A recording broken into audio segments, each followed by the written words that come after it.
اللہ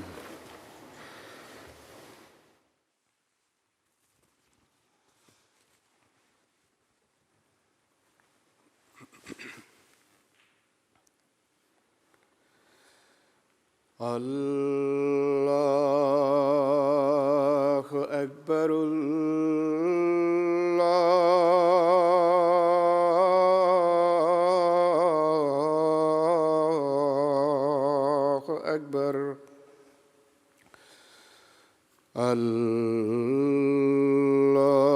اللہ اکبر اللہ اکبر أشهد أن لا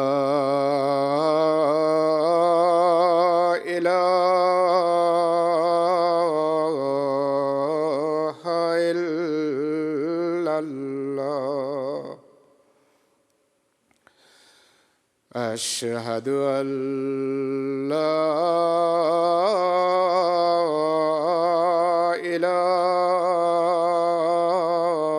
إله إلا الله أشهد أن محمدًا رسول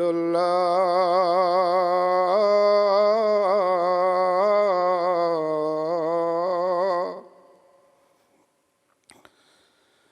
أشهد أن محمدًا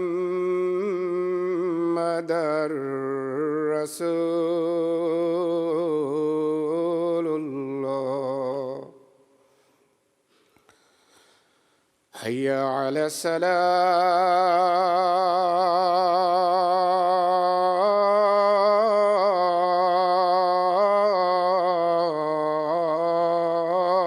الصلاة حي على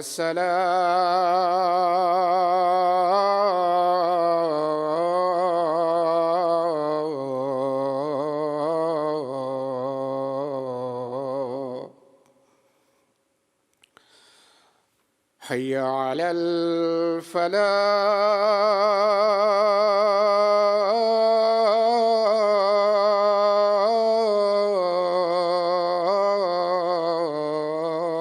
الفلاح حي على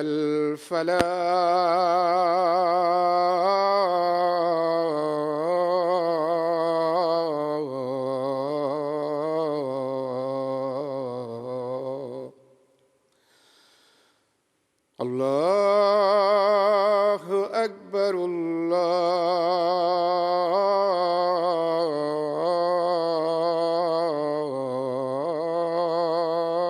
الله أكبر لا إله إلا الله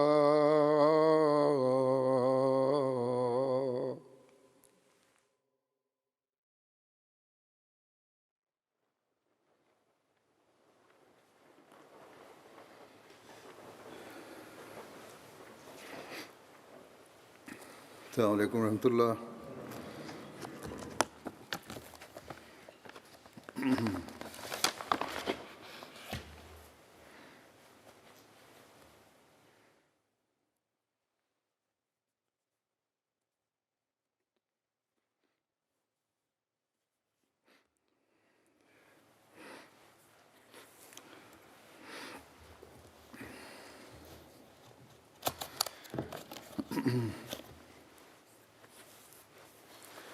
أشهد أن لا إله إلا الله وحده لا شريك له وأشهد أن محمدًا عبده ورسوله أما بعد فأعوذ بالله من الشيطان الرجيم بسم الله الرحمن الرحيم الحمد لله رب العالمين الرحمن الرحيم مالك يوم الدين إياك نعبد وإياك نستعين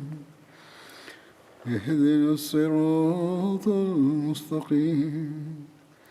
صراط الذين أنعمت عليهم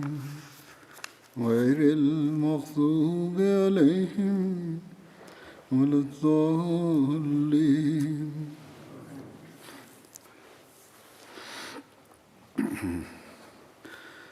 حضرت ابوبکر صدیق رضی اللہ عنہ کا ذکر چل رہا ہے.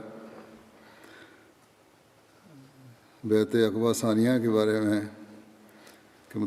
کہ ذکر میں لکھا ہے کہ بیعت عقبہ ثانیہ کے موقع پر نبی کریم صلی اللہ علیہ وسلم کے ہمراہ حضرت ابوبکر، حضرت علی اور نبی کریم صلی اللہ علیہ وسلم کے چچا حضرت عباس تھے. حضرت عباس جو کہ اس تقریب اور میٹنگ کے گویا منصب میں اعلیٰ تھے، انہوں نے حضرت علی کو ایک گھاٹی پر بطور پہرے دار کھڑا کیا اور ایک دوسری گھاٹی پر حضرت ابوبکر کو انہوں نے پہرے اور حفاظت کے لیے کھڑا کیا تھا.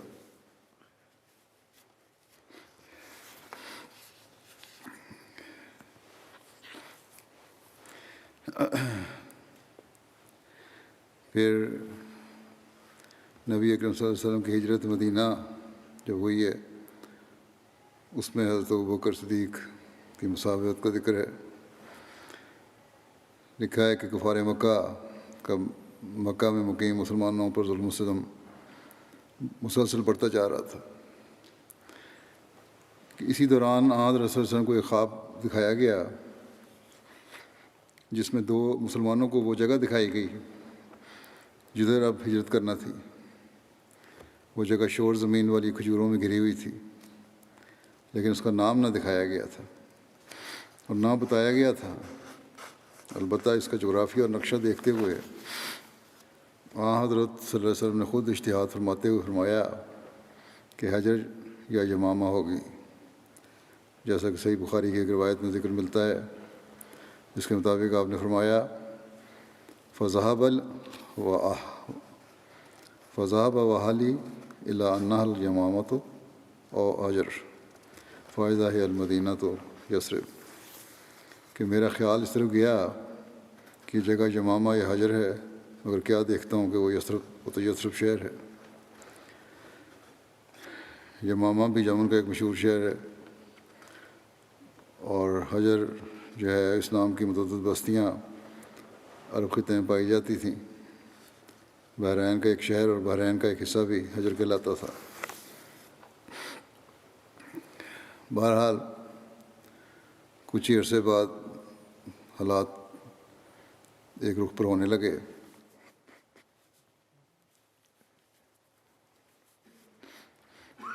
اور مدینہ کے سعادت مند انصار نے اسلام قبول کرنا شروع کیا تو القائے ربانی سے آپ پر منکشف ہوا کہ وہ سرزمین تو یثرب کی سرزمین تھی جو بعد میں مدینہ کے نام سے مشہور ہونے والی تھی. حضرت مسیح علیہ السلام نے نبی کریم صلی اللہ علیہ وسلم کے اس اجتہاد کا ذکر کرتے ہوئے فرمایا، وہ حدیث جس کے یہ الفاظ ہیں کہ ذهب وحالی الی انہا الیمامۃ او الحجر فاذا ہی المدینۃ یثرب، صاف صاف ظاہر کر رہی ہے کہ جو کچھ حضرت صلی اللہ علیہ وسلم نے اپنے اجتہاد سے پیش گوئی کا محل و مصداق سمجھا تھا وہ غلط نکلا. چنانچہ حضرت صلی اللہ علیہ وسلم نے مکہ کے مظلوم اور ستم رسیدہ صابر مسلمانوں کو مدینہ کی طرف ہجرت کرنے کی اجازت اور رہنمائی فرما دی، جس پر مکہ کے مسلمانوں نے مدینہ کی طرف ہجرت شروع کر دی. دوسری طرف بیعت عقبہ ثانیہ کے بعد اس ہجرت میں بھی تیزی آ گئی اور گھروں کے گھر اور محلوں کے محلے خالی ہونے لگے. اس صورتحال نے مکہ کے ظالم سرداروں کو مزید اشتعال دلا دیا اور غصے سے تلملانے لگے، جس پر انہوں نے ایک اور قدم اٹھایا کہ ان مظلوموں کو ہجرت کرنے سے بھی روکا جانے لگا اور ظلم و ستم کے نت نئے طریقے نکالے جانے لگے۔ کبھی شوہر کو تو جانے دیا لیکن اس کی بیوی اور بچے کو اسے چھین لیا گیا۔ کبھی کسی سے سرمایہ اور مال و دولت اس بہانے ہتھیا لی گئی کہ یہ تو تم نے ہمارے شہر مکہ میں کمائی تھی، اگر یہاں سے جانا ہے تو یہ ساری دولت ہمیں دے کر جاؤ۔ کبھی ماں کی ممتا کا واسطہ دے کر روک لیا کہ اپنی ماں سے ملتے جاؤ، اور پھر راستے میں ہی ان کو رسیوں سے باندھ کر کوٹریوں میں ڈال دیا۔ لیکن دولت ایمان سے مالا مال اور دین اسلام کی محبت میں سرشار صبر و شکر کرنے والے مومنوں کی جماعت دیوانہ وار مدینہ کی طرف مسلسل ہجرت کرتی چلی گئی۔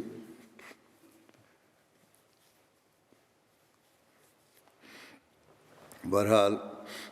جب مکہ کم و بیش ہر اس مسلمان سے خالی ہو گیا جو ہجرت کر سکتا تھا، وہ ہجرت کر گیا۔ اب کچھ انتہائی کمزور اور بے بس مسلمان ہی پیچھے رہ گئے تھے، جن کا ذکر قرآن کریم نے یوں کیا ہے کہ الا المستضعفین من الرجال والنساء والولدان لا یستطیعون حیلۃ ولا یہتدون سبیلا، سوائے ان مردوں اور عورتوں اور بچوں کے جنہیں کمزور بنا دیا گیا تھا، جن کو کوئی حیلہ میسر نہیں تھا اور نہ ہی وہ نکلنے کی کوئی راہ پاتے تھے۔ ان کے علاوہ حضرت صلی اللہ علیہ وسلم ابھی تک مدینے میں ہی اذن خداوندی کا انتظار فرما رہے تھے۔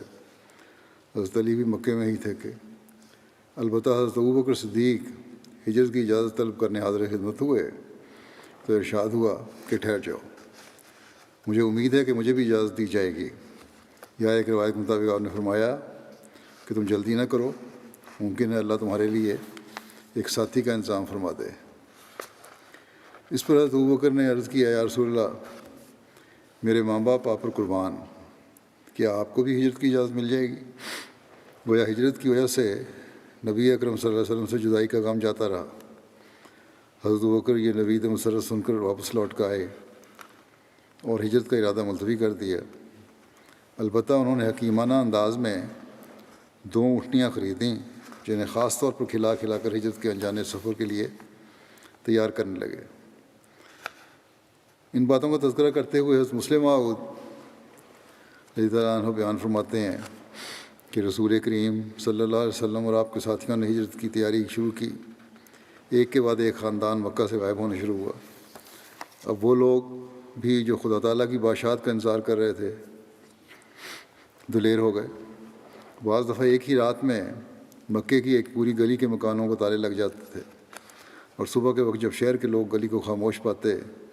تو دریافت کرنے پر انہیں معلوم ہوتا کہ اس گلی کے تمام رہنے والے مدینے کو ہجرت کر گئے ہیں۔ اور اسلام کے اس گہرے اثر کو دیکھ کر جو اندر ہی اندر مکے کے لوگوں میں پھیل رہا تھا وہ حیران رہ جاتے تھے۔ آخر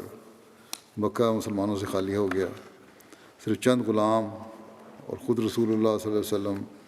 حضرت ابوبکر اور حضرت علی مکے میں رہ گئے۔ رافعان فرماتے ہیں کہ کفار مکہ کو دوسرے لوگوں کی نسبت رسول کریم صلی اللہ علیہ وسلم سے فطرتاً زیادہ بغض اور دعوت تھی، کیونکہ وہ دیکھتے تھے کہ آپ ہی کی تعلیم کی وجہ سے لوگوں میں شرک کی مخالفت پھیلتی جاتی ہے۔ وہ جانتے تھے کہ اگر وہ آپ کو قتل کر دیں تو باقی جماعت خود بخود پراگندہ ہو جائے گی، اس لیے بنسبت دوسروں کے وہ حضرت صلی اللہ علیہ وسلم کو زیادہ دکھ دیتے اور چاہتے کہ کسی طرح آپ اپنے دعوی سے باز آ جائیں۔ لیکن باوجود ان مشکلات کے آپ صلی اللہ علیہ وسلم نے صحابہ کو ہجرت کا حکم دے دیا، مگر خود ان دکھوں اور تکلیفوں کے باوجود مکے سے ہجرت نہ کی، کیونکہ خدا تعالیٰ کی طرف سے کوئی اذن نہ ہوا تھا۔ چنانچہ جب حضرت ابوبکر نے پوچھا کہ میں ہجرت کر جاؤں تو آپ نے جواب دیا، الا رسلک فانی ارجو ان یؤذن لی، کہ آپ ابھی ٹھہریں، امید ہے کہ مجھے اجازت مل جائے۔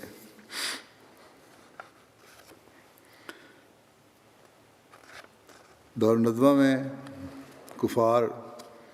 نبی کریم صلی اللہ علیہ وسلم کے خلاف خفیہ مشورہ کرنے کے لیے اکٹھے ہوئے. اس کے بارے میں لکھا ہے کہ رؤسائے مکہ اب اس بات پر سخت غصے میں تھے اور پیچ و تاب کھا رہے تھے کہ مسلمان ان کے ہاتھ سے بچ کر نکل گئے ہیں. اس پر اب وہ دارالندوہ میں جمع ہوئے. علامہ ابن اسحاق کہتے ہیں کہ جب قریش نے دیکھا کہ نبی کریم صلی اللہ علیہ وسلم کے ساتھ ایک گروہ اور کچھ اصحاب مل گئے ہیں جو نہ مکے کے مسلمانوں میں سے ہیں اور نہ ہی ان کے علاقے کے ہیں، نیز قریش نے دیکھا کہ آپ صلی اللہ علیہ وسلم کے صحابہ ان لوگوں کی طرف ہجرت کر کے نکل رہے ہیں، تو قریش نے جان لیا کہ وہ ایک امن کی جگہ پڑاؤ کر رہے ہیں اور انہیں ان لوگوں یعنی اہل مدینہ کی جانب سے مکمل تحفظ فراہم ہو گیا ہے. تو انہیں خدشہ ہوا کہ رسول کریم صلی اللہ علیہ وسلم ہجرت کر کے ان کی طرف نہ چلے جائیں، اور قریش نے جان لیا کہ وہ لوگ قریش سے جنگ کے لیے اکٹھے ہو رہے ہیں. چنانچہ وہ آپ کے لیے دارالندوہ میں جمع ہوئے. یہ قصی بن کلاب کا وہ گھر تھا کہ قریش کا جو بھی فیصلہ ہوتا تھا وہ اسی میں ہوتا تھا. جب بھی انہیں آپ کے بارے میں خدشہ محسوس ہوتا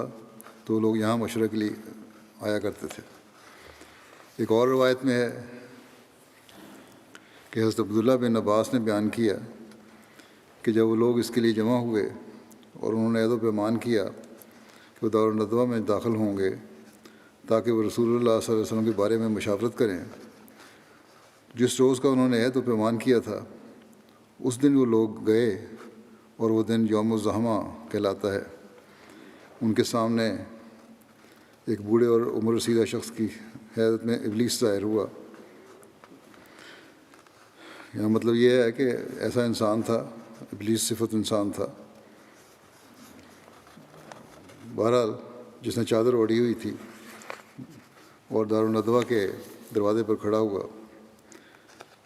وہ لوگ جانتے نہیں تھے اسے. جب ان لوگوں نے اسے دروازے پر کھڑے دیکھا تو انہوں نے کہا یہ بوڑھا شخص کون ہے؟ اس شخص نے کہا کہ میں اہل نجد میں سے ایک بوڑھا شخص ہوں، اور اس نے کہا کہ میں نے وہ بات سن لی ہے جس کا تم نے عہد و پیمان کیا تھا. بس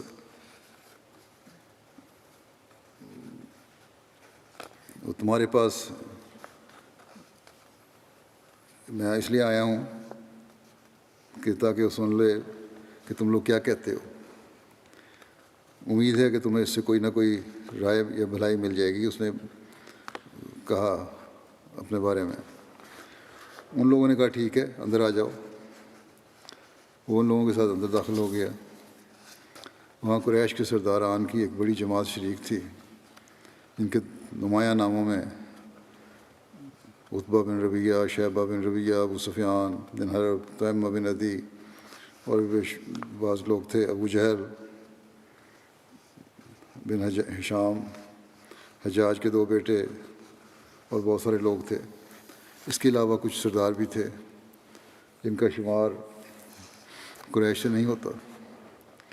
جب سب لوگ جمع ہو گئے اور تجاویز دینے کا وقت آیا تو ایک شخص نے تجویز پیش کی کہ اسے یعنی محمد صلی اللہ علیہ وسلم کو لوہے کی بیڑیوں میں جکڑ کر قید کر دو اور باہر سے دروازہ بند کر دو. پھر اس پر اسی موت کے آنے کا انتظار کرو جو اس سے پہلے اس جیسے 2 شعراء پر آ چکی ہے، مثلا زہیر اور نابغہ اور دیگر شعراء جو پہلے گزر چکے ہیں. یعنی انجام کا انتظار کرو جس طرح اس سے پہلے 2 شاعروں زہیر اور نابغہ وغیرہ کا ہو چکا ہے، یعنی موت ان کا خاتمہ کر دے. تو جیسے ان کو موت آئی تھی آپ کے لیے بھی پلان کیا گیا. اس پر اس بوڑھے نجدی نے کہا نہیں، اللہ کی قسم میرے نزدیک یہ رائے تمہارے لیے مناسب نہیں ہے. واللہ اگر تم لوگوں نے اسے قید کر دیا تو اس کی خیر بند دروازے سے باہر نکل کر اس کے ساتھیوں تک ضرور پہنچ جائے گی. پھر کچھ بعید نہیں کہ وہ لوگ تم پر دھاوا بول کر اس شخص کو تمہارے قبضے سے نکال لے جائیں، پھر اس کی مدد سے اپنی تعداد بڑھا کر تمہیں مغلوب کر لیں. لہٰذا کوئی اور تجویز سوچو. اس پر ایک شخص نے یہ تجویز دی کہ ہم اس شخص کو اپنے درمیان سے نکال دیں اور اپنے شہر سے جلا وطن کر دیں، پھر ہمیں اس سے کوئی واسطہ نہیں کہ وہ کہاں جاتا ہے اور کہاں رہتا ہے۔ جب وہ ہم سے غائب ہو جائے گا اور ہم اس سے فارغ ہو جائیں گے تو ہمارا معاملہ ٹھیک ہو جائے گا اور ہم پہلی جیسی حالت میں رہنے لگیں گے۔ اس پر بوڑھے نجدی نے کہا کہ نہیں، اللہ کی قسم یہ رائے بھی ٹھیک نہیں۔ تم دیکھتے نہیں کہ اس شخص کی بات کتنی عمدہ اور بول کتنے میٹھے ہیں، اور جو کچھ لاتا ہے اس کے ذریعے کس طرح لوگوں کے دلوں کو مغلوب کر لیتا ہے۔ اللہ کی قسم اگر تم نے ایسا کیا تو تم لوگ امن میں نہیں رہو گے کہ وہ عرب کے کسی قبیلے میں اترے اور اپنی باتوں سے ان پر غلبہ حاصل کرے لے اور اس کی پیروی کرنے لگیں۔ وہ لوگ پھر ان کے ساتھ مل کر تمہاری طرف پیش قدمی کریں اور تمہیں تمہارے ہی شہر میں رون ڈالیں اور تمہارے معاملات تمہارے ہاتھوں سے لے لیں اور پھر جیسا چاہے تم سے سلوک کریں، لہذا اس کے علاوہ کوئی اور تجویز سوچو۔ اس پر ابو جہل نے کہا کہ میری رائے تو یہ ہے کہ قریش کے ہر قبیلے سے ایک نوعمر مضبوط اور حسب و نصب والا جوان چنا جائے اور ان میں سے ہر ایک کے ہاتھ میں تیز کاٹنے والی تلوار دے دی جائے، پھر وہ لوگ یعنی محمد صلی اللہ علیہ وسلم کا قصد کریں اور ایک شخص کے حملہ کرنے کی طرح اس پر حملہ کیا جائے اور اسے وہ قتل کر دیں، یوں ہمیں اس شخص سے راحت مل جائے گی۔ اس طرح قتل کرنے کا نتیجہ یہ ہوگا کہ اس شخص کا خون سارے قبائل میں منقسم ہو جائے گا اور بنو عبد مناف سارے قبیلوں سے جنگ نہ کر سکیں گے، لہذا دیت لینے پر راضی ہو جائیں گے اور ہم دیت ادا کر دیں گے۔ اس پر بوڑھے نجدی نے کہا رائے ہے تو بس اس شخص کی، باقی سب فضول باتیں ہیں۔ غرض اس رائے پر سب اتفاق کرتے ہوئے چلے گئے۔ دوسری طرف اللہ تعالیٰ نے حضرت صلی اللہ علیہ وسلم کو اس ساری صورتحال سے آگاہ فرما دیا، جیسا کہ وہ فرماتا ہے وَإِذْ يَمْكُرُ بِكَ الَّذِينَ كَفَرُوا لِيُثْبِتُوكَ وَيَقْتُلُوكَ وَيُخْرِجُوكَ وَيَمْكُرُونَ وَيَمْكُرُ اللَّهُ وَاللَّهُ خَيْرُ الْمَاكِرِينَ۔ اور یاد کرو جب وہ لوگ جو کافر ہوئے تیرے متعلق سازشیں کر رہے تھے تاکہ تجھے ایک ہی جگہ پابند کر دیں یا تجھے قتل کر دیں یا تجھے وطن سے نکال دیں، اور وہ مکر میں مصروف تھے اور اللہ بھی ان کے مکر کا توڑ کر رہا تھا، اور اللہ مکر کرنے والوں میں سب سے بہتر ہے۔ اور ساتھ ہی جبریل کے ذریعے حضرت صلی اللہ علیہ وسلم کو ہجرت کی اجازت دے دی۔ حضرت مسیح علیہ السلام فرماتے ہیں کہ کفار مکہ نے حضرت صلی اللہ علیہ وسلم کے قتل کرنے کا ارادہ کیا تو اللہ جل شانہ نے اپنے اس پاک نبی کو اس بد ارادے کی خبر دے دی اور مکے سے مدینہ کی طرف ہجرت کر جانے کا حکم فرمایا، اور پھر بفتح و نصرت واپس آنے کی بشارت دی۔ بدھ کا روز اور دوپہر کا وقت اور سخت گرمی کے دن تھے جب یہ اطلاع من جانب اللہ ظاہر ہوا۔ ہجرت کی اجازت ملنے پر حضرت صلی اللہ علیہ وسلم پوری احتیاط کے ساتھ حضرت ابوبکر کے گھر عین دوپہر کے وقت یعنی اس وقت تشریف لے گئے کہ جس وقت میں مکے کے باشندے عموماً اپنے گھروں میں ہی رہتے ہیں اور ایک دوسرے کی طرف آنا جانا نہیں ہوتا، اور مزید احتیاط یہ بھی کی کہ شدید گرمی بھی تھی، چنانچہ اپنا چہرہ اور سر وغیرہ بھی کپڑے سے ڈھانپے رکھا۔ جب آپ حضرت ابوبکر کے گھر کے قریب پہنچے تو کسی نے بتایا، اور طبرانی اور فتح الباری کی روایت کے مطابق اسماء نے کہا کہ نبی اکرم صلی اللہ علیہ وسلم تشریف لاتے ہوئے معلوم ہوتے ہیں۔ حضرت ابوبکر کہنے لگے کہ میرے ماں باپ آپ پر قربان، اللہ کی قسم نبی صلی اللہ علیہ وسلم جو اس گھڑی میں ہمارے پاس تشریف لائے ہیں اس کی وجہ کوئی خاص بات ہے جو پیش آئی ہے۔ اور ساتھ ہی حضرت ابوبکر گھبرا کر تیزی سے فدائیانہ انداز میں باہر نکلے، اور جب نبی اکرم صلی اللہ علیہ وسلم اندر تشریف لائے تو کمرے میں حضرت عائشہ اور حضرت اسماء تھیں۔ حضرت صلی اللہ علیہ وسلم نے حضرت ابوبکر سے فرمایا کہ تمہارے پاس جو لوگ ہیں ان کو باہر بھیج دو، جس پر حضرت ابوبکر نے عرض کیا کہ حضور صرف یہی میری 2 بیٹیاں ہیں اس وقت یہاں ہیں اور کوئی نہیں ہے، یا ایک روایت کے مطابق عرض کیا یا رسول اللہ صرف آپ کے گھر کے لوگ ہی یہاں ہیں اور کوئی نہیں۔ چنانچہ حضرت صلی اللہ علیہ وسلم نے فرمایا کہ ابوبکر مجھے ہجرت کی اجازت مل گئی ہے۔ حضرت ابوبکر بے ساختہ عرض کیا یا رسول اللہ آپ کی رفاقت یعنی میں بھی آپ کے ساتھ ہوں گا؟ آپ صلی اللہ علیہ وسلم نے فرمایا ہاں۔ یہ بخاری کی روایت ہے۔ اس پر حضرت ابوبکر خوشی سے رو پڑے۔ حضرت عائشہ بیان کرتی ہیں کہ اس دن پہلی بار مجھے معلوم ہوا کہ خوشی سے بھی کوئی روتا ہے۔ اس کے بعد وہاں ہجرت کی ساری منصوبہ بندی اور لائحہ عمل تیار کیا گیا۔ حضرت ابوبکر نے عرض کیا کہ یا رسول اللہ، اسی غرض کے لیے میں نے 2 اونٹنیاں خریدی ہوئی تھیں، ان میں سے ایک آپ لے لیں۔ آپ نے فرمایا قیمت دے کر لوں گا، اور آپ نے جب قیمت دینے پر اصرار کیا تو حضرت ابوبکر کے لیے اس کے سوا کوئی چارہ نہ رہا کہ 2 اونٹنیاں حضرت ابوبکر نے 800 درہم میں خریدی تھیں، اور 400 درہم میں ایک اونٹنی نبی اکرم صلی اللہ علیہ وسلم نے خریدی، یا ایک روایت کے مطابق نبی اکرم صلی اللہ علیہ وسلم نے یہ اونٹنی 800 درہم میں خریدی تھی۔ پھر یہ طے کیا گیا کہ پہلی منزل غار ثور ہوگی اور 3 دن وہیں قیام کرنا ہوگا، اور یہ بھی طے ہوا کہ کسی ایسے ماہر کو لیا جائے جو مکے کے چاروں طرف کے تمام معروف اور غیر معروف صحرائی راستوں سے واقف ہو۔ اس کے لیے عبداللہ بن اریقط سے بات ہوئی۔ یہ اگرچہ مشرک تھا لیکن شریف النفس اور ذمہ دار اور دیانتدار شخص تھا۔ سیرت نگار اس کے بارے میں کہتے ہیں کہ یہ مسلمان نہیں ہوا تھا، تاہم ایک روایت کے مطابق اس نے بعد میں اسلام قبول کر لیا تھا۔ بہرحال اس کے حوالے 3 اونٹنیاں کی گئیں اور طے کیا گیا کہ وہ ٹھیک 3 دن بعد غار ثور پر صبح چلا آئے۔ حضرت عبداللہ بن ابوبکر جو ایک ہوشیار نوجوان تھے، ان کے سپرد یہ ڈیوٹی لگائی گئی کہ وہ روزانہ مکے کی مجالس میں گھوم پھر کر جائزہ لیں گے کہ کیا کچھ ہو رہا ہے، اور پھر رات کو غار ثور پہنچ کر ساری رپورٹنگ کریں گے۔ حضرت ابوبکر کے ایک دانا اور ذمہ دار غلام عامر بن فہیرہ کے سپرد یہ ڈیوٹی ہوئی کہ وہ اپنی بکریاں غار ثور کے گرد ہی چرائے گا، اور رات کے وقت وہ دودھ دینے والی بکریوں کا تازہ دودھ فراہم کرے گا، اور پھر مکے سے نکلنے کا وقت طے کرنے کے بعد حضرت صلی اللہ علیہ وسلم جلد ہی حضرت ابوبکر کے گھر سے واپس اپنے گھر تشریف لے آئے۔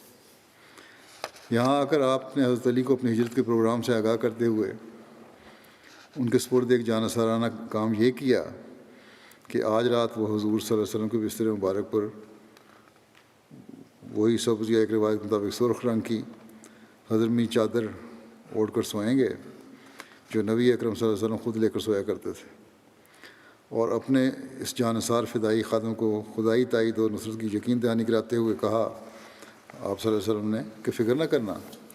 اور بڑے آرام سے میرے بستر پر سوئے رہنا، دشمن تمہارا بال بھی بیکا نہیں کر سکتا۔ نیز صادق و امین رسول خدا صلی اللہ علیہ وسلم کو چونکہ اہلیان مکہ کی دی ہوئی امانتوں کا بھی فکر اور ذمہ داری کا احساس تھا، اس لیے فرمایا کہ وہ لوگوں کو امانتیں واپس کرتے ہوئے میرے پیچھے آ جائیں، یعنی حضرت علی کو فرمایا کہ امانتیں واپس کر کے پھر آ جانا مدینہ۔ چنانچہ حضرت علی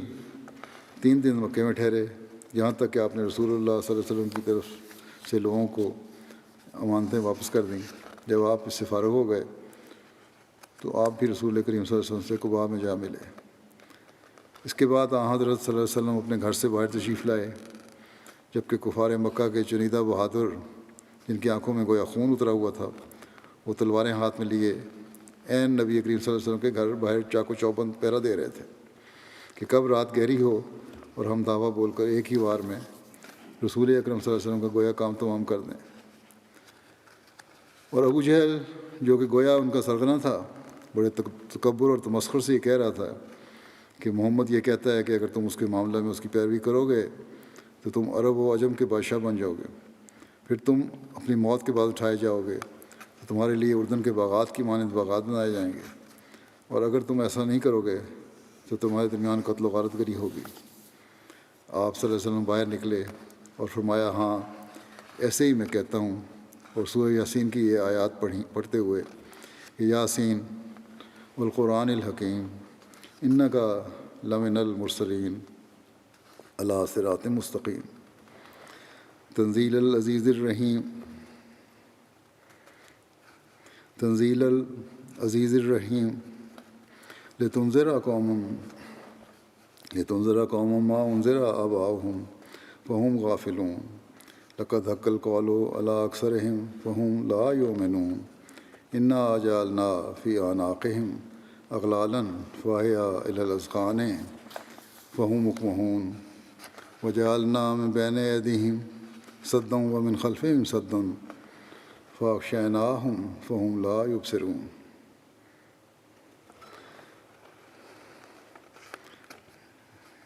یاسین یا سید، اس کا ترجمہ یہ ہے کہ اے سردار حکمتوں والے قرآن کی قسم ہے، تو یقین مرسلین میں سے ہے، صراط مستقیم پر گامزن ہے، یہ کامل غلبے والے اور بار بار رحم کرنے والے کی تنزیل ہے، تاکہ تو ایک ایسی قوم کو ڈرائے جن کے آباء و اجداد نہیں ڈرائے گئے، بس وہ غافل پڑے ہیں۔ یقیناً ان میں سے اکثر پر قول صادق آ گیا ہے، بس وہ ایمان نہیں لائیں گے۔ یقیناً ہم نے ان کی گردنوں میں توق ڈال دیے ہیں اور وہ اب تھوڑیوں تک پہنچے ہوئے ہیں، اس لیے وہ سر اونچا اٹھائے ہوئے ہیں،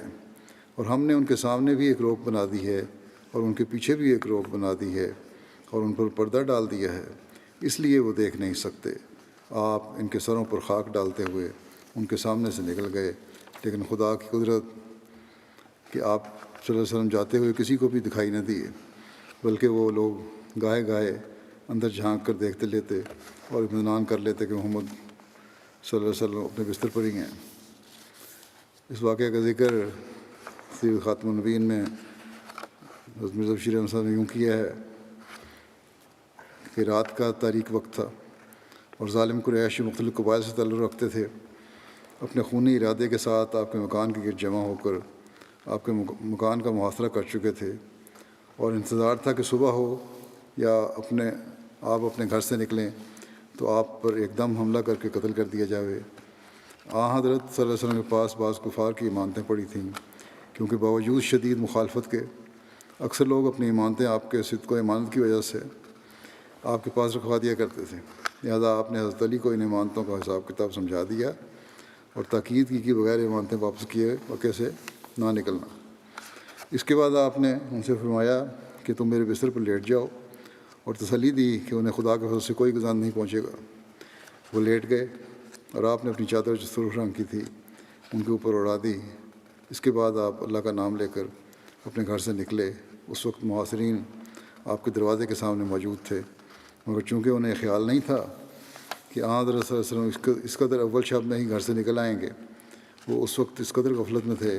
کہ آپ ان کے سروں پر خاک ڈالتے ہوئے ان کے درمیان سے نکل گئے اور ان کو خبر تک نہ ہوئی۔ وہ قریش جو آپ کے گھر کا محاصرہ کیے ہوئے تھے، وہ تھوڑی تھوڑی دیر کے بعد آپ کے گھر کے اندر جھانک کر دیکھتے تھے تو حضرت علی کو آپ کی جگہ پر لیٹا ہوا دیکھ کر مطمئن ہو جاتے تھے، لیکن صبح ہوئی تو انہیں علم ہوا کہ ان کا شکار ان کے ہاتھ سے نکل گیا ہے۔ اس پر وہ ادھر ادھر بھاگے، مکے کی گلیوں میں صحابہ کے مکانات پر تلاش کیا مگر کچھ پتہ نہ چلا۔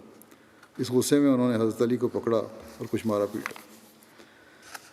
حضرت مسیح علیہ والسلام نے اس کا ذکر کرتے ہوئے فرمایا ہے کہ جب حضرت صلی اللہ علیہ وسلم ایک ناگہانی طور پر اپنے قدیمی شہر کو چھوڑنے لگے اور مخالفین نے مار ڈالنے کی نیت سے چاروں طرف سے اس مبارک گھر کو گھیر لیا، تب ایک جانی عزیز جس کا وجود محبت اور ایمان سے خمیر کیا گیا تھا، جام بازی کے طور پر حضرت صلی اللہ علیہ وسلم کے بستر پر باشارہ نبوی اس غرض سے منہ چھپا کر لیٹ رہا کہ تا مخالفوں کے جاسوس حضرت صلی اللہ علیہ وسلم کے نکل جانے کی کچھ تفتیش نہ کریں اور اسی کو رسول اللہ صلی اللہ علیہ وسلم سمجھ کر قتل کرنے کے لیے ٹھہرے رہیں۔ کس بہرے کسے سر ندہد جان نفشانت، عشقست کہ اینکار بسد صدق کو نانت، یعنی کوئی شخص کسی دوسرے کے لیے سر نہیں دیتا نہ ہی جان چھڑکتا ہے، یہ عشق ہے جو یہ کام انسان سے بصد صدق کرواتا ہے۔ بہرحال فرمایا کہ حضرت صلی اللہ علیہ وسلم رات کے کسی وقت اپنے گھر سے نکلے۔ کس وقت اپنے گھر نہیں فرمایا نہیں، یہ روایات ہیں وقت کے بارے میں، اس میں اختلاف ہے، کچھ کہتے ہیں پہلے وقت، کچھ کہتے ہیں درمیانی رات، کچھ کہتے ہیں آخری وقت۔ بہرحال کس وقت حضرت صلی اللہ علیہ وسلم اپنے گھر سے نکلے، اس بارے میں جو روایات میں اختلاف ہے اس کا ذکر کرتا ہوں۔ ایک روایت میں ذکر ہے کہ آپ رات کی آخری تہائی میں گھر سے باہر تشریف لائے تھے۔ چنانچہ محمد حسین ہیکل لکھتے ہیں کہ رات کی آخری تہائی میں حضرت محمد صلی اللہ علیہ وسلم ان مشرکین کی غفلت کی وجہ سے حضرت ابوبکر کے گھر کی طرف نکلے اور وہاں سے دونوں گھر کے پچھلے دروازے سے نکل کر جنوب میں غار ثور کی طرف چل پڑے۔ ایک روایت میں یہ ذکر ہے کہ آپ آدھی رات کے وقت نکلے، چنانچہ دلائل النبوہ میں لکھا ہے کہ رسول اللہ صلی اللہ علیہ وسلم اور حضرت ابوبکر آدھی رات کے وقت غار ثور کی طرف روانہ ہوئے تھے۔ مدارج النبوہ میں لکھا ہے کہ جب حضور اکرم صلی اللہ علیہ وسلم نے ارادہ فرمایا کہ صبح کے وقت ہجرت کر جائیں تو شام ہی کو حضرت علی مرتضیٰ کرم اللہ وجہ سے فرمایا کہ آج رات تم یہیں سونا تاکہ مشرکین شک و شبہ میں مبتلا ہو کر حقیقت حال سے باخبر نہ ہوں۔ حضرت مرزا بشیر احمد صاحب نے جو لکھا ہے وہ ہے کہ نبی کریم اول شب اپنے گھر سے نکلے تھے۔ چنانچہ اس کی تفسیر میں لکھتے ہیں کہ محاصرین آپ کے دروازے کے سامنے موجود تھے، مگر چونکہ انہیں یہ خیال نہیں تھا کہ حضرت صلی اللہ علیہ وسلم اس قدر اول شب میں ہی گھر سے نکل آئیں گے، وہ اس وقت اس قدر غفلت میں تھے کہ آپ ان کے سروں پر خاک ڈالتے ہوئے ان کے درمیان سے نکل گئے اور ان کو خبر تک نہ ہوئی۔ اب حضرت صلی اللہ علیہ وسلم خاموشی کے ساتھ مگر جلد جلد مکے کی گلیوں میں سے گزر رہے تھے اور تھوڑی ہی دیر میں آبادی سے باہر نکل گئے اور غار ثور کی راہ لی۔ حضرت ابوبکر کے ساتھ پہلے سے تمام بات طے ہو چکی تھی، وہ بھی راستے میں مل گئے۔ حضرت مسلم موعود نے جو روایات سے لے کے فرمایا وہ یہ ہے کہ جب مکے کے لوگ آپ کے گھر کے سامنے آپ کے قتل کے لیے جمع ہو رہے تھے تو آپ رات کی تاریکی میں ہجرت کے ارادے سے اپنے گھر سے باہر نکل رہے تھے۔ مکے کے لوگ ضرور شبہ کرتے ہوں گے کہ ان کے ارادے کی خبر محمد رسول اللہ صلی اللہ علیہ وسلم کو بھی مل چکی ہوگی، مگر پھر بھی جب ان کے سامنے سے گزرے تو انہوں نے یہی سمجھا کہ یہ کوئی اور شخص ہے اور بجائے آپ پر حملہ کرنے کے سمٹا کر آپ سے چھپنے لگ گئے تاکہ ان کے ارادوں کی محمد صلی اللہ علیہ وسلم کو خبر نہ ہو جائے۔ اس رات سے پہلے دن ہی آپ کے ساتھ ہجرت کرنے کے لیے ابوبکر کو بھی اطلاع دے دی گئی تھی، بس وہ بھی آپ کو مل گئے اور دونوں مل کر تھوڑی دیر میں مکے سے روانہ ہو گئے۔ حضرت مسیح موعود علیہ السلام کے مطابق نبی کریم صلی اللہ علیہ وسلم صبح کے وقت گھر سے نکلے تھے، چنانچہ آپ فرماتے ہیں کہ حضرت صلی اللہ علیہ وسلم کو جاتے وقت کسی مخالف نے نہیں دیکھا، حالانکہ صبح کا وقت تھا اور تمام مخالفین حضرت صلی اللہ علیہ وسلم کے گھر کا محاصرہ کر رہے تھے۔ سو خدا تعالیٰ نے جیسا کہ سورہ یاسین میں اس کا ذکر کیا ہے، ان سب اشقیاء کی آنکھوں پر پردہ ڈال دیا اور حضرت ان کے سروں پر خاک ڈال کر چلے گئے۔ بہرحال مختلف روایتیں ہیں، لیکن یہ نتیجہ یہی ہے کہ پتہ نہیں لگا کفار کو۔ پھر یہ بھی مختلف روایات ہیں کہ اپنے گھر سے نکل کر نبی اکرم صلی اللہ علیہ وسلم کس طرح تشریف لے گئے۔ ایک روایت سے یہ تاثر ملتا ہے کہ حضرت صلی اللہ علیہ وسلم اپنے گھر سے نکلے ہوں گے اور حضرت ابوبکر اپنے گھر سے، اور راستے میں کسی ایک جگہ پر دونوں اکٹھے ہو کر غار ثور کی طرف چل پڑے۔ ایک روایت میں ہے کہ نبی اکرم صلی اللہ علیہ وسلم اپنے گھر سے غار ثور کی طرف نکلے اور کچھ دیر بعد حضرت ابوبکر آپ کے گھر پہنچے تو حضرت علی نے انہیں فرمایا کہ وہ تو جا چکے ہیں اور غار ثور کی طرف تشریف لے جا رہے ہیں، اس لیے آپ بھی ان کے پیچھے پیچھے چلے جائیں۔ چنانچہ حضرت ابوبکر نبی اکرم صلی اللہ علیہ وسلم کے پیچھے چلے گئے۔ بہرحال یہ روایت تو بہت کمزور لگتی ہے، اس سے یہ تاثر ملتا ہے کہ گویا نبی اکرم صلی اللہ علیہ وسلم حضرت ابوبکر کا انتظار فرماتے رہے اور وہ لیٹ ہو گئے، اور حضرت ابوبکر کو یہ بھی علم نہیں کہ نبی اکرم صلی اللہ علیہ وسلم کدھر گئے ہوں گے، اور سب کچھ حضرت علی اب انہیں بتا رہے ہیں۔ ہجرت جیسا اہم ترین رازدارانہ سفر اور حضرت ابوبکر جیسا فہیم اور ذمہ دار شخص اس طرح کی لاپرواہی کا مرتکب ہو، یہ نہیں ممکن ہو سکتا۔ اس لیے اس روایت کی نسبت دوسری روایت جو زیادہ تر کتب میں موجود ہے وہ زیادہ درست اور قرینے قیاس معلوم ہوتی ہیں، کیونکہ اس کے مطابق حضرت صلی اللہ علیہ وسلم اپنے گھر سے نکل کر سیدھے حضرت ابوبکر کے گھر تشریف لے گئے اور وہاں سے حضرت ابوبکر کے ساتھ غار ثور کی طرف روانہ ہوئے۔ اس موقع پر حضرت ابوبکر کی دو باوفا بہادر بیٹیوں حضرت عائشہ اور حضرت اسماء نے سفر کے لیے کھانا بھی جلدی جلدی تیار کر دیا تھا، جس میں بھنی ہوئی بکری کا گوشت بھی تھا۔ حالات کی نزاکت اور جلدی میں کھانے کا برتن جو چمڑے کا تھا باندھنے کو کچھ نہ ملا تو حضرت اسماء نے اپنا نطاق یعنی کمر بند کھولا اور اس کے دو حصے کیے اور کھانا باندھا۔ ایک سے توشہ دان اور دوسرے سے مشکیزے کا منہ باندھ دیا۔ نبی اکرم صلی اللہ علیہ وسلم جو شوفا کے ان لمحات کو بغور دیکھ رہے تھے، فرمانے لگے کہ اسماء، اللہ تمہارے اس نطاق کے بدلے میں تمہیں جنت میں 2 نطاق عطا کرے گا، یعنی کہ وہ کمر بند جو باندھا ہوا تھا کپڑا کمر پہ۔ حضرت صلی اللہ علیہ وسلم کے اس ارشاد کی وجہ سے بعد میں حضرت اسماء کو ذات النطاقین کہا جانے لگا۔ ہجرت کے سفر میں نبی اکرم صلی اللہ علیہ وسلم زیر لب اس آیت کا ورد فرماتے ہوئے چلے جا رہے تھے، وَقُلْ رَبِّ أَدْخِلْنِي مُدْخَلَ صِدْقٍ وَأَخْرِجْنِي مُخْرَجَ صِدْقٍ وَاجْعَل لِّي مِن لَّدُنكَ سُلْطَانًا نَصِيرًا۔ اور تو کہے، اے میرے رب، مجھے اس طرح داخل کر کہ میرا داخل ہونا سچائی کے ساتھ ہو، اور مجھے اس طرح نکال کہ میرا نکلنا سچائی کے ساتھ ہو، اور اپنی جناب سے میرے لیے طاقتور مددگار عطا کر۔ اور ایسا ہی اس دعا کا بھی ذکر ملتا ہے کہ الحمدللہ الذی خلقنی ولم اکو شیئا، اللہم اعنی علی حوال الدنیا ووائق الدہر ومصائب اللیالی والایام، اللہم اصحبنی فی سفری واخلفنی واہلی وبارک لی فیما رزقتنی ولک فضلنی وعلی صالح خلقی فقومنی وإلی ربی فحببنی وإلی الناس فلا تکلنی انت رب المستضعفین وانت ربی اعوذ بوجہک الکریم الذی اشرقت لہ السماوات والارض وکشفت بہ الظلمات وصلح علیہ امر الاولین والآخرین ان یحل بی غضبک او ینزل علی سخطک اعوذ بک من زوال نعمتک وفجاءۃ نقمتک وتحول عاقبتک وجمیع سخطک لک العتبی خیر ما استطعت ولا حول ولا قوۃ الا بک۔ تمام تعریفیں اللہ کے لیے جس نے مجھے پیدا کیا اور میں کچھ بھی نہیں تھا۔ اے اللہ، دنیا کے خوف پر اور زمانے کے مصائب پر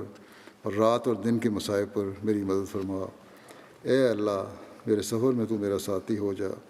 اور میرے اہل میں میرا قائم مقام ہو جا، اور جو تو نے مجھے دیا ہے اسے میرے لیے برکت رکھ دے، اور مجھے اپنے تابع کر دے، اور میری عمدہ تخلیق پر مجھے مضبوط کر دے، اور میرے رب کا مجھے محبوب بنا دے، اور مجھے لوگوں کے سپرد نہ کرنا۔ تو کمزوروں کا رب ہے اور تو میرا بھی رب ہے۔ تیرا وجہ کریم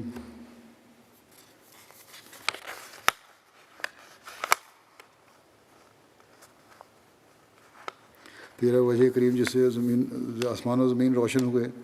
اور جس سے اندھیرے چھٹ گئے، اور جس سے پہلوں اور بعد میں آنے والوں کا معاملہ درست ہو گیا، میں اس کی پناہ میں آتا ہوں اس بات سے کہ مجھ پر تیرا غضب اترے یا مجھ پر تیری ناراضگی نازل ہو۔ میں تیری پناہ میں آتا ہوں تیری نعمت کے زائل ہونے سے، اور تیرے انتقام کے اچانک آنے سے، اور تیری آخری فیصلے کے میرے بارے میں بدل جانے سے۔ شرح ترقانی میں تحول عاقبت کا کی جگہ تحول عافیتک کے الفاظ بھی آئے ہیں،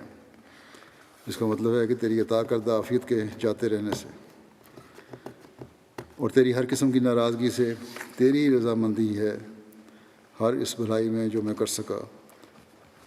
نہ گناہ سے بچنے کا کوئی ہیلہ ہے، اور نہ ہی نیکی کرنے کی کوئی طاقت ہے، مگر تیرے ہی ذریعے۔ خانہ کعبہ کے پیچھے سے گزرتے ہوئے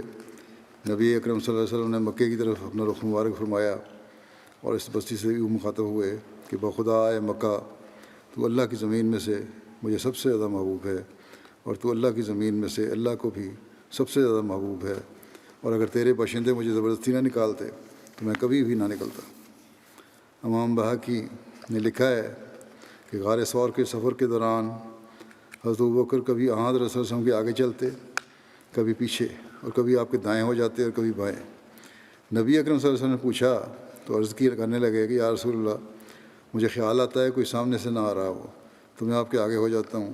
اور جب اندیشہ ہوتا ہے کوئی پیچھے سے حملہ نہ کر دے تو آپ کے پیچھے ہو جاتا ہوں، اور کبھی دائیں اور کبھی بائیں کہ آپ ہر طرف سے محفوظ و مامون رہیں۔ ایک روایت کے مطابق غار ثور تک پہنچتے پہنچتے اس پہاڑی سفر میں نبی اکرم صلی اللہ علیہ وسلم کے قدم مبارک زخمی بھی ہو گئے، اور ایک روایت کے مطابق راستے میں ایک پتھر سے ٹھوکر لگنے سے پاؤں مبارک زخمی ہو گیا تھا۔ جب غار ثور تک پہنچے تو حضرت ابوبکر نے رسول اللہ صلی اللہ علیہ وسلم سے عرض کیا کہ آپ ابھی یہاں ٹھہریں، پہلے مجھے اندر جانے دیں تاکہ میں اچھی طرح غار کو صاف کر لوں، اور کوئی خطرے کی چیز ہو تو میرا اس سے سامنا ہو۔ چنانچہ وہ اندر گئے اور غار کو صاف کیا، جو بھی سوراخ اور بل وغیرہ تھے ان کو اپنے کپڑے سے بند کیا۔ پھر رسول اللہ صلی اللہ علیہ وسلم کو اندر آنے کی دعوت دی۔ کہتے ہیں کہ نبی اکرم صلی اللہ علیہ وسلم حضرت ابوبکر کی ران پر سر رکھ کر لیٹ گئے، اور ایک سوراخ جس کے لیے کپڑا نہ تھا یا شاید اس وقت نظر نہ آیا ہو، اس پر حضرت ابوبکر نے اپنا پاؤں رکھ دیا۔ روایت میں ہے کہ اسی سوراخ سے کوئی بچھو یا سانپ وغیرہ ڈستا رہا، لیکن حضرت ابوبکر اس ڈر سے کہ اگر کوئی حرکت کی تو نبی اکرم صلی اللہ علیہ وسلم کے آرام میں خلل واقع ہوگا، جنبش نہ فرماتے۔ یہاں تک کہ نبی اکرم صلی اللہ علیہ وسلم نے جب آنکھ کھولی تو حضرت ابوبکر کے چہرے کی بدلی ہوئی رنگت کو دیکھ کر پوچھا کہ کیا ماجرا ہے، تو انہوں نے ساری بات بتائی۔ حضرت صلی اللہ علیہ وسلم نے اپنا لعاب مبارک وہاں لگایا اور پاؤں ایسا تھا اس کے بعد جیسے کچھ ہوا ہی نہیں۔ دوسری طرف قریش مکہ جو کہ نبی اکرم صلی اللہ علیہ وسلم کے گھر کا محاذرہ کیے ہوئے تھے، ان کو دیکھ کر ایک شخص نے گزرتے ہوئے پوچھا کہ یہاں کیوں کھڑے ہو؟ انہوں نے بتایا کہ وہ کہنے لگے کہ وہ کہنے لگا آدمی کہ میں نے تو محمد کو گلیوں سے گزرتے ہوئے دیکھا ہے۔ تو انہوں نے اس شخص کا مذاق اڑاتے ہوئے کہا کہ وہ تو اندر اپنے بستر پر ہیں اور ہم مسلسل ان پر نظر رکھے ہوئے ہیں۔ پھر رات گئے اپنے پہلے سے طے کیے منصوبے کے مطابق۔ جب وہ ایک دم سے اندر گئے اور چادر کھینچ کر سوئے ہوئے کو دیکھا تو کیا دیکھتے ہیں کہ وہ تو حضرت علی ہیں۔ ان سے پوچھا کہ محمد کہاں ہیں؟ تو انہوں نے کہا کہ مجھے معلوم نہیں۔ اس پر مشرکین نے آپ کو ڈانٹ ڈپٹ کی اور زد و کوب کیا، اور کچھ دیر محبوس رکھنے کے بعد آپ کو چھوڑ دیا۔ بہرحال وہاں سے غیظ و غضب کی حالت میں اس روایت کے مطابق وہ لوگ حضرت علی کو ڈانٹ ڈپٹ کر کے مار پیٹ کر واپس چلے آئے، اور مکہ کی گلی گلی اور گھر گھر آپ کی تلاش کرنے لگے۔ اسی دوران وہ لوگ حضرت ابوبکر کے گھر بھی آئے۔ حضرت اسماء کا سامنا ہوا۔ ابو جہل آگے بڑھا اور پوچھا کہ تمہارا باپ اور ابوبکر کہاں ہیں؟ تمہارا باپ اور ابوبکر کہاں ہیں؟ انہوں نے کہا کہ میں نہیں جانتی کہ وہ کہاں ہیں۔ اس پر اس بدباطن ابو جہل نے اپنا ہاتھ اٹھایا اور اتنے زور سے حضرت اسماء کے منہ پر تماچا مارا کہ ان کی کان کی بالی ٹوٹ کر گر گئی، اور غصے کی حالت میں وہ سب لوگ واپس چلے گئے۔ مکے کی چھان بین سے ناکام فارغ ہوئے تو ماہر کھوجی مکے کے چاروں طرف روانہ کر دیے۔ رئیس مکہ امیہ بن خلف اور خود ایک ماہر کھوجی کو لے کر اپنے ساتھیوں سمیت ایک طرف نکلا، اور اس میں کوئی شک نہیں کہ یہ کھوجی سراغ رساں واقعی ماہر تھا۔ جتنی بھی اس کی مہارت کی داد دی جائے وہ کم ہے، کیونکہ یہ واحد کھوجی تھا کہ جو نبی اکرم صلی اللہ علیہ وسلم کے قدموں کے ایک ایک نشان کو کھوج کر عین غار ثور کے دہانے تک جا پہنچا، اور کہنے لگا کہ محمد کے قدموں کے نشان بس یہاں تک ہیں، اس کے آگے نہیں جاتے۔ علامہ بلازری نے اس کھوجی کا نام علقمہ بن قرظ بیان کیا ہے، اور لکھا ہے کہ فتح مکہ کے موقع پر اس نے اسلام قبول کر لیا تھا۔ غار ثور کے منہ پر یہ لوگ کھڑے باتیں کر رہے تھے، اور دو ہجرت کرنے والے عین اسی غار میں نہ صرف اندر چھپے ہوئے تھے، ان لوگوں کی باتیں سن رہے تھے، بلکہ حضرت ابوبکر بیان کرتے ہیں کہ میں ان کے پاؤں بھی دیکھ رہا تھا، اور خدا کی قسم اگر ان میں سے کوئی ایک بھی اندر جھانک کر دیکھ لیتا تو ہم پکڑے جاتے، لیکن خطرے اور مصیبت کی اس گھڑی میں یہ دو اکیلے نہیں تھے، بلکہ تیسرا ان کے ساتھ وہ خدا تھا کہ جس کے قبضہ قدرت میں زمین و آسمان ہیں، اور جو قادر مطلق تھا۔ اس نے ایک طرف تو مسلمانوں کے آنے سے قبل ہی وہاں اپنے معجزانہ قدرت سے ایک درخت اگا دیا، مکڑے کو بھیج کر غار کے منہ پر ایک جالا بن دیا، اور کبوتروں کے ایک جوڑے کو بھیجا کہ وہاں اپنا گھونسلہ بنا کر انڈے بھی دے دیں۔ یہ روایت میں ہے۔ بہرحال اس کے بعد اللہ تعالیٰ کس طرح حضرت صلی اللہ علیہ وسلم کی تسلی فرماتا ہے، یا اللہ تعالیٰ کے حکم سے آپ نے حضرت بکر کو کس طرح تسلی دی. یہ ساری باتیں دیکھنے کے بعد اس کا ذکر انشاءاللہ آئندہ ہوگا.